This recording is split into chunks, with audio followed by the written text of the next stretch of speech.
All of his co-workers were gone. What could it mean? Stanley decided to go to the meeting room. Perhaps he had simply missed a memo. The embrace of an old friend, a weathered companionship that stands the test of time.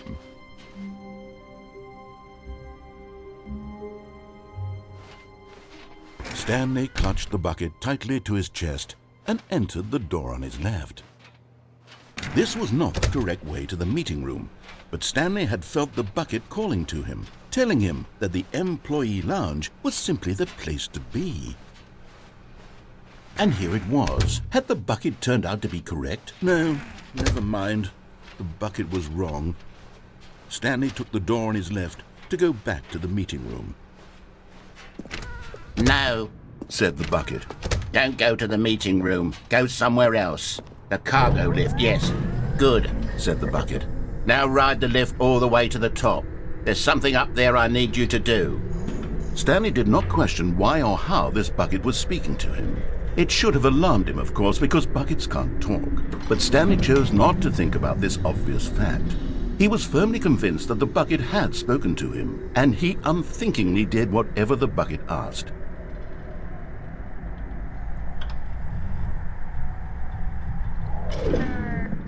In here, said the bucket. Go into this dark room over here. Stanley once again obeyed blindly. Now pick up the phone, said the bucket. Pick up the phone and it will take us back home, where we can go about life together. Whoa, hold on. Why did you unplug the phone? Were you trying to resist the bucket's orders? Stanley, I was joking. Obviously, the bucket isn't talking to you and telling you to do things. Buckets can't talk. It was a joke. Don't you get the joke? It's funny, Stanley. A talking bucket. Can't you see? Oh, goodness. I must have really bungled up the delivery if you actually took me seriously. Where did I mess up the joke? Should I have paused for longer or spoken quicker? Comedic timing is so difficult. I wish I were better at it. But there isn't exactly an instructional video on comedy that one can watch to fully... Oh, wait, yes, there is. It's sitting right here. Let's take a look. What is comedic timing? What is comedic timing? How does it work? How long should it last? How can it be used to effectively silence your political enemies? And more importantly, can it be taught in its entirety within 90 seconds? Thankfully, the answer to all of these questions is yes. Let's dive deeper. If you've ever told a joke or made someone laugh, in all likelihood, you did it while standing 50 to 80 centimeters from them in a room of no more than 76 degrees Fahrenheit, with one of your arms raised straight upward at a 15-degree angle from your body. These are the optimal conditions for good comedic timing. To begin the joke, start by stating and spelling your name. Next, provide a brief synopsis of the joke, including the specific times at which the recipient of the joke will laugh, and then spell out your name a second time. With these steps complete, it's time to begin the humor. Speak the entire joke in no more than 18 seconds and no less than 13 and a half, pausing only for bathroom breaks when necessary. When the joke has concluded, it is customary to inform your listener that the joke is over by declaring in your loudest possible voice, "I'm Dunny with the funny." Let's practice screaming, "I'm Dunny with the funny" now. Good. This saying is a perfect example of expectations management, which is the cornerstone of good comedy. Finally, it's time to hand out surveys. Collecting hard data from your audience on how rapt they were throughout the joke is the only way to grow or learn as a comedian. An effective survey should be no less than 10 pages long and should include the same question reprinted several times, just to ensure the survey taker is actually paying attention and not simply filling in answers at random. And that's all there is. With these strategies at your disposal, you'll have audiences doubled over in laughter and even tripled over in laughter in no time at all. Just remember to let them stop laughing at some point, you gut-busting little scamp. After all, we're each of us needed on the front lines of the war to fight the 12-legged invader who threaten our very existence, and who very likely die in a hailstorm of bullets and mandibles. All of us must be prepared to give our lives to this noble cause, just as our children must do after us, and their children after them. Godspeed, and may Earth reign supreme. Hey, goodness, this video is a little outdated, isn't it? Well, no matter. I think the fundamentals of proper comedic timing are still as relevant today as they were back then. So with that in mind, I believe the only way forward is for us to return to the two doors and walk through all of this again, so I can try telling my story with more appropriate comedic delivery. Come along, let's head back.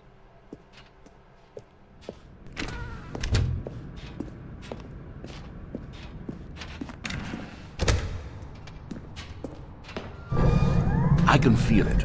This time, I'm really going to nail the delivery. You'll be in stitches. A talking bucket, you'll say? How ridiculous. How absurd. What a hilarious concept. The king of comedy. That's what you'll call me. Thank goodness we had the instructional video. Otherwise, who knows where we'd be right now. Well, I wouldn't be the king of comedy, that's for sure. The bucket spoke to Stanley. The bucket spoke. The bucket spoke. Oh, I'll figure it out on the fly. No need to overthink things.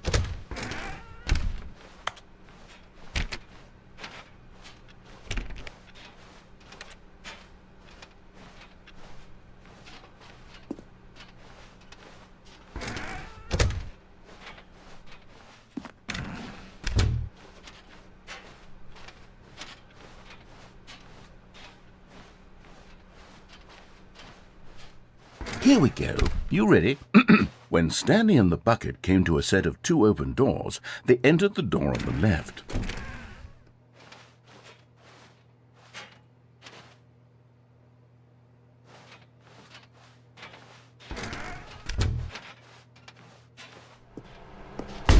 What?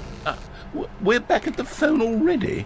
No. What's going on? There were supposed to be several rooms leading up to this. There was supposed to be a build-up to this point, a dramatic display of remarkable comedic wit which culminates in this scene with the phone. But now the timing's completely off.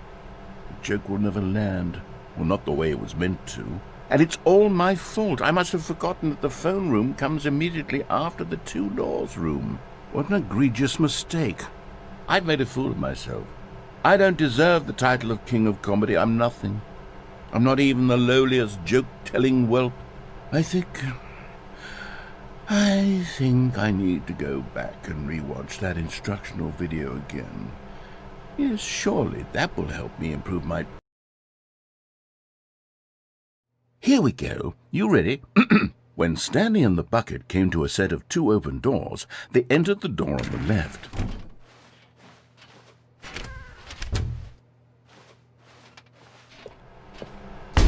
What? We're back at the phone already? No. Here we go. You ready? When Stanley and the bucket came to a set of two open doors, they entered the door on the left.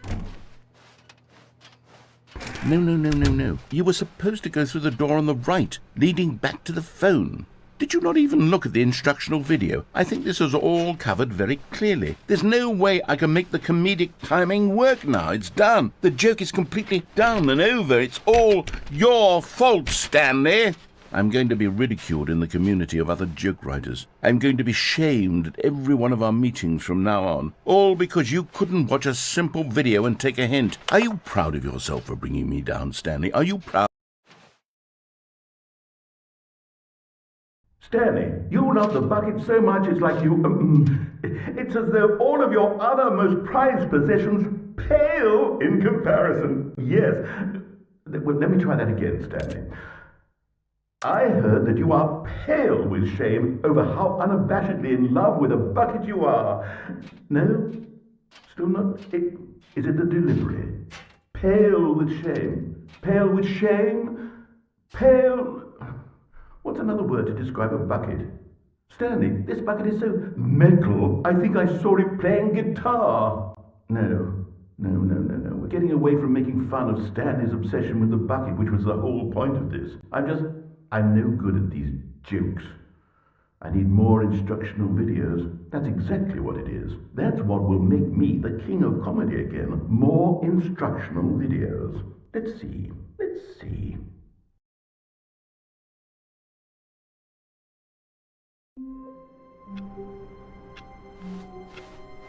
All of his co-workers were gone. What could it mean? Stanley decided to go to the meeting room. Perhaps he had simply missed a memo.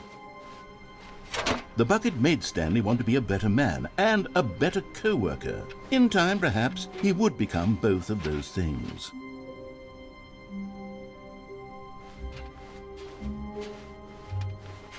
Stanley clutched the bucket tightly to his chest and entered the door on his left. This was not the correct way to the meeting room, but Stanley had felt the bucket calling to him, telling him that the employee lounge was simply the place to be. And here it was. Had the bucket turned out to be correct? No, never mind. The bucket was wrong. Stanley took the door on his left to go back to the meeting room. No, Said the bucket. don't go to the meeting room. Go somewhere else. The cargo lift. Good, Said the bucket. now ride the lift all the way to the top. There's something up there I need you to do. Stanley did not question why or how this bucket was speaking to him.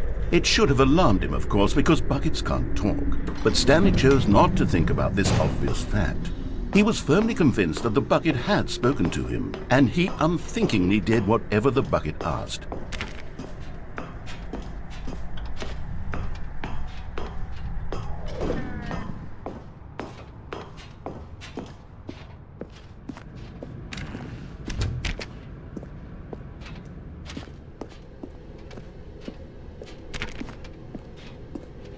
No, stop.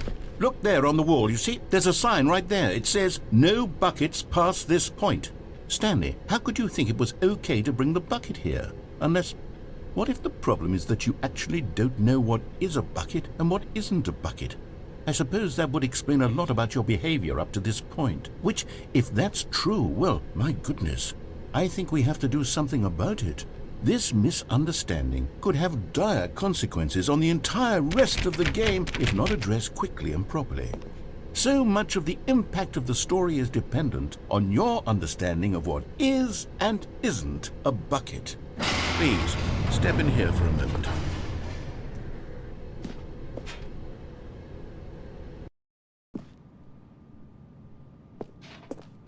Now then, I'm going to run you through some test scenarios, and you'll tell me whether or not the thing I'm showing you is a bucket. Simple enough, right? This should tell us everything we'll ever need to know about what is or is not a bucket. Okay, let's begin. Item 1. Is this a bucket?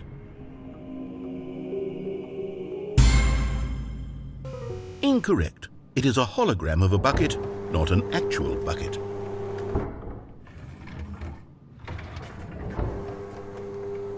Item 2. Is this a bucket?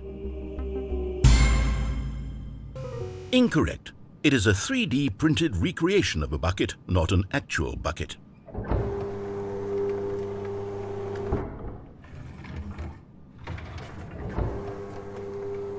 Item 3. Is this a bucket?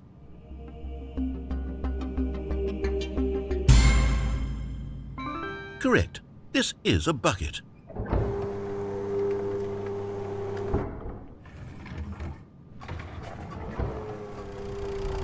Item 4. Is this a bucket?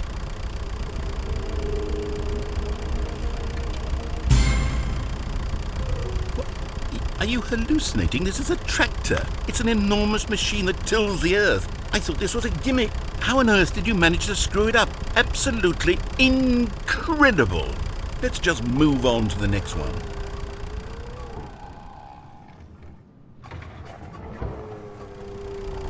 Is this a bucket? Incorrect. This is a bucket.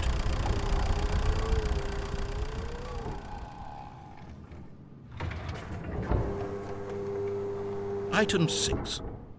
Is this a bucket? Trick question. Both. Gotcha.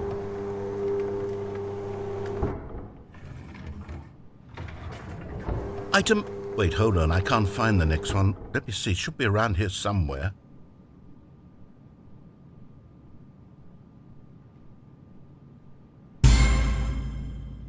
Okay, you and I both know there isn't anything here. And I don't appreciate the implication that nothing is a bucket when we both clearly know that a bucket is something, and therefore nothing could possibly be something.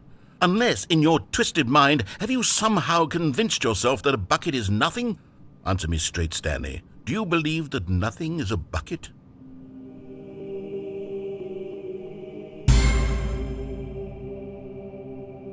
You know what? I'm too confused to even sort it out. I've lost all sense of perspective. What is a bucket? What isn't a bucket? Mere moments ago I could answer these questions with confidence, and yet now I'm somewhat adrift. Do any of us know what a bucket is? Am I a bucket? Stanley, I can't keep doing this. I'm losing myself, and myself was all I ever had to begin with. I'm afraid the bucket is threatening to tear our relationship apart. I can't have that. I'm sorry. But I'm going to erase all buckets from the game entirely. Okay, here we go.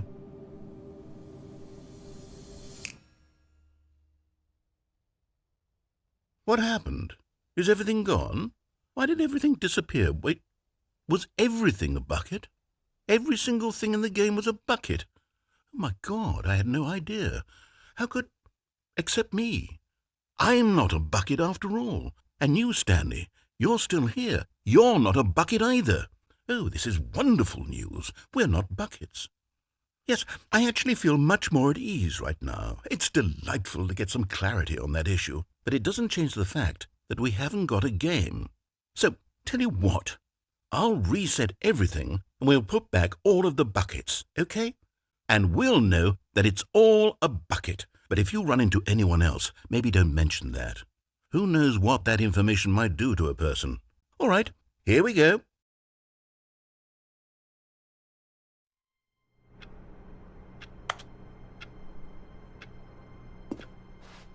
All of his co-workers were gone. What could it mean?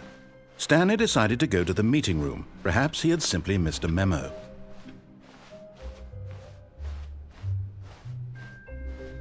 When Stanley came to a set of 2 open doors, this was not the correct way to the meeting room, and Stanley knew it perfectly well. Perhaps he wanted to stop by the employee lounge first, just to admire it. The lounge was sublime, a work of art. What but eager to get back to business, Stanley took the first open door on his left. Stanley was so bad at following directions, it's incredible he wasn't fired years ago. Look, Stanley, I think perhaps we've gotten off on the wrong foot here.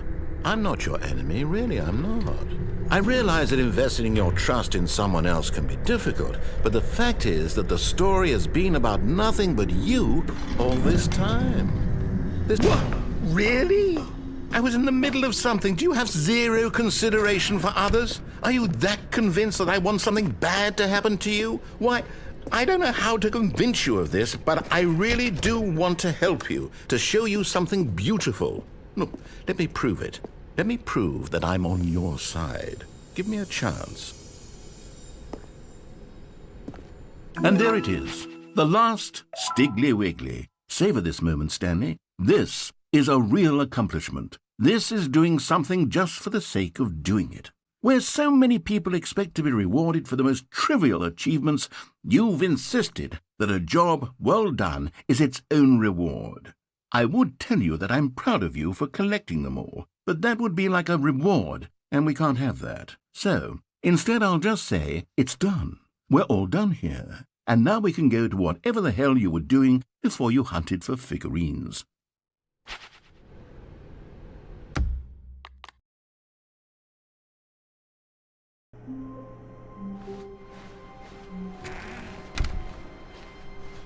Stanley, I'm sorry, but I have to put a pause on things. It's those figurines, those figglers.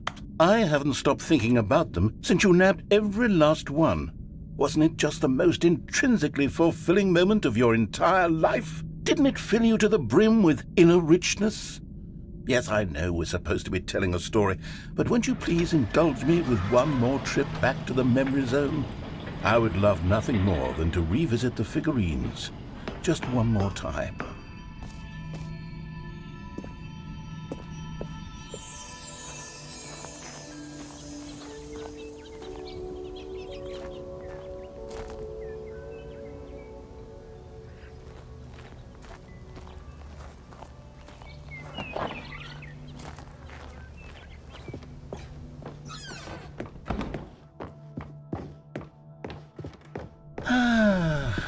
Here's where it all began. The first collectible. Back then, we had no idea of how many of them we'd find. Sure, it said 6 right there on the screen, but how could we know for certain? We were so innocent. We'll never be like that again, Stanley.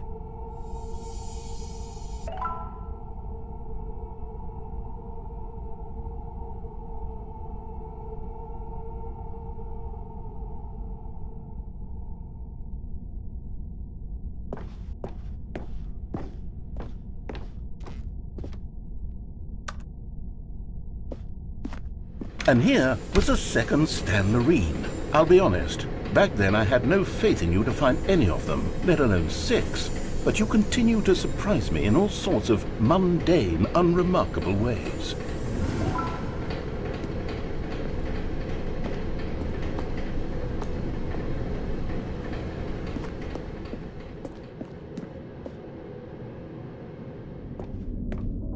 Okay, let's do a little quiz. Which of these rooms was the room you found your third mini Stan? Can you remember?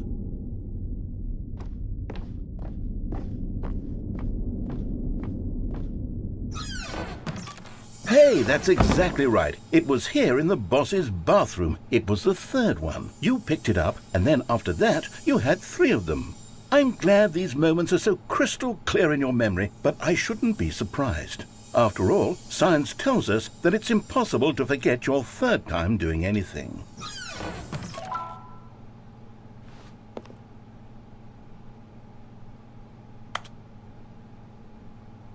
Let's see, what came next? Oh yes, we found a Figley in this pink room.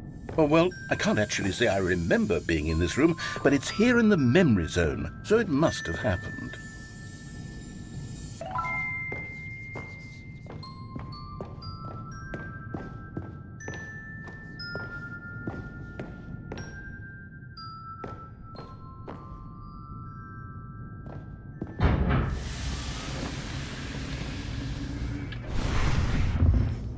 This was the 5th mini Stan, and this one was really something special. It was behind the boss's office. I remember it so clearly.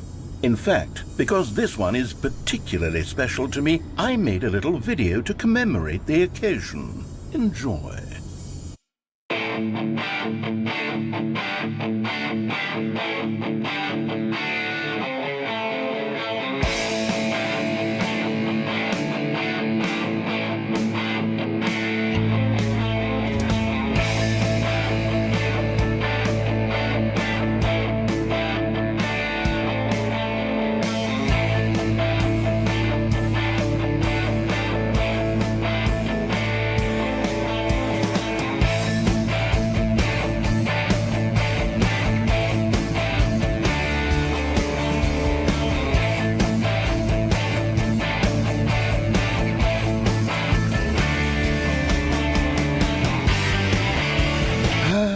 Takes you back, doesn't it? I spent a lot of time making that video, but it was 8 minutes I wouldn't have spent on anything else.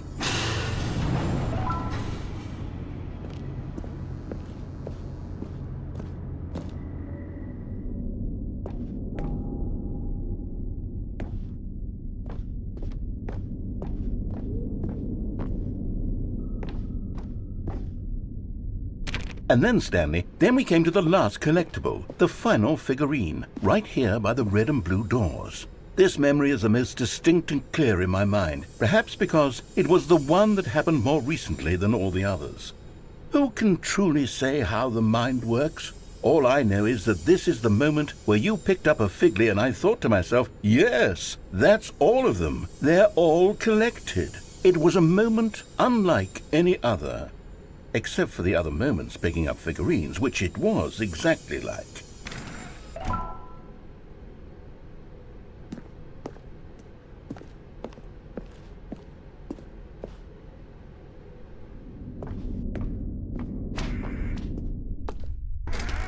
And then there was no more, because we've caught up to the present moment. Nothing left to do but move onward into the future. Goodbye, Memory Zone.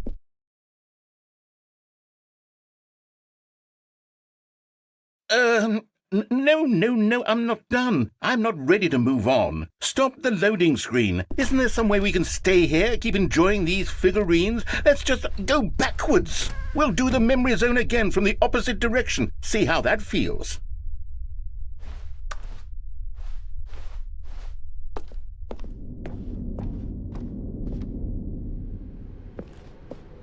Okay, yes, the room with the red and blue doors. I remember this. I must say, of all the figurines we looked at in our initial tour of the Memory Zone, this one is the most distinct and clear in my mind. Let's keep going, I want more.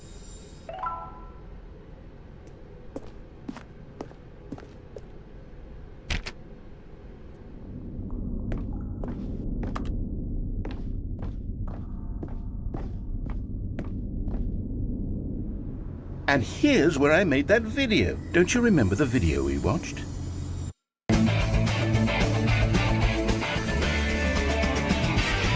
Yes, I love that video.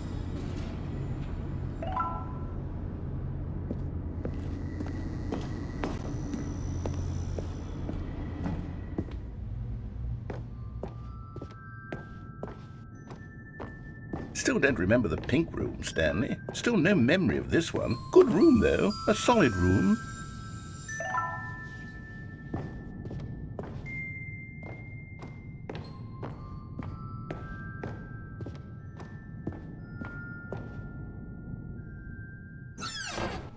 These really were a treat to hunt down. You know, if there had been any kind of reward for finding all of these, it really would have neutered the intrinsic joy of collecting them. I'm very glad we resisted the temptation. Next one.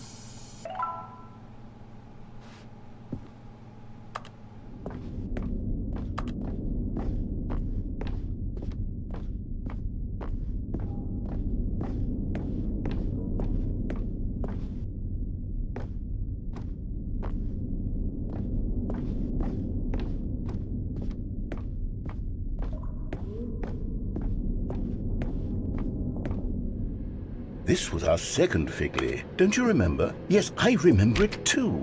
The past is truly a wonderful thing. Why does anyone ever choose to leave it? Keep going.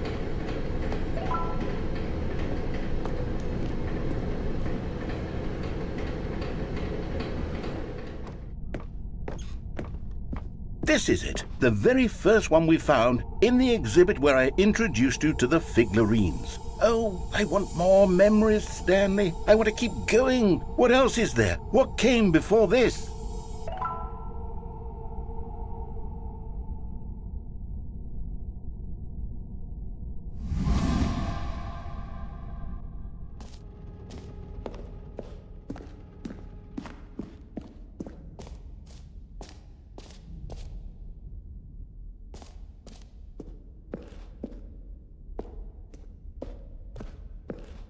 Look, it's the terrible new content that we were originally sold on. I remember hating it back then. The time does put a rosy filter on everything. In fact, I dare say I'm actually quite fond of it now. Look how much fun the past is. I want more. More memories.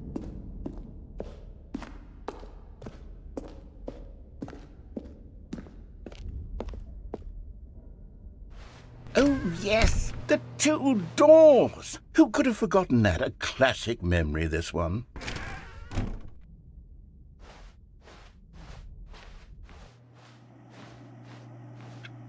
And before everything else, there was your office. Is there anything else? Was there something that came before your office? There's something I feel I can remember. I can remember. Yes, I'm remembering something now. I remember before this whole story got started. Back then I was different. I used to make big decisions. I was passionate. I was skeptical. I weighed each decision with profound thoughtfulness. And then somewhere along the way, I stopped making decisions. I became lazy, and I came up with a character named Stanley to do my thinking for me. He would make the decisions. He would decide which way to go. I would cheer him on as he collected figurines for no reason. Why did I invent Stanley? Was I lonely? Yes, perhaps that's it. Perhaps I needed to imagine I had companionship. And Stanley really did make for a wonderful companion, even if he was a fiction. But I suppose it's grown old. I want to think for myself again. I want to go back to how it used to be. Yes, I can be on my own again. I can do it. I'll be stronger this time. I'll take care of myself. I don't need Stanley anymore. Oh, but he truly was so much fun to play with. You know what? Since we're in the memory zone, how about one more good memory? Let's go back just once and give Stanley one more run of the office, and then I'll retire him for good. I did enjoy telling his story so very much. Okay, here we go. This is the story of a man named Stanley.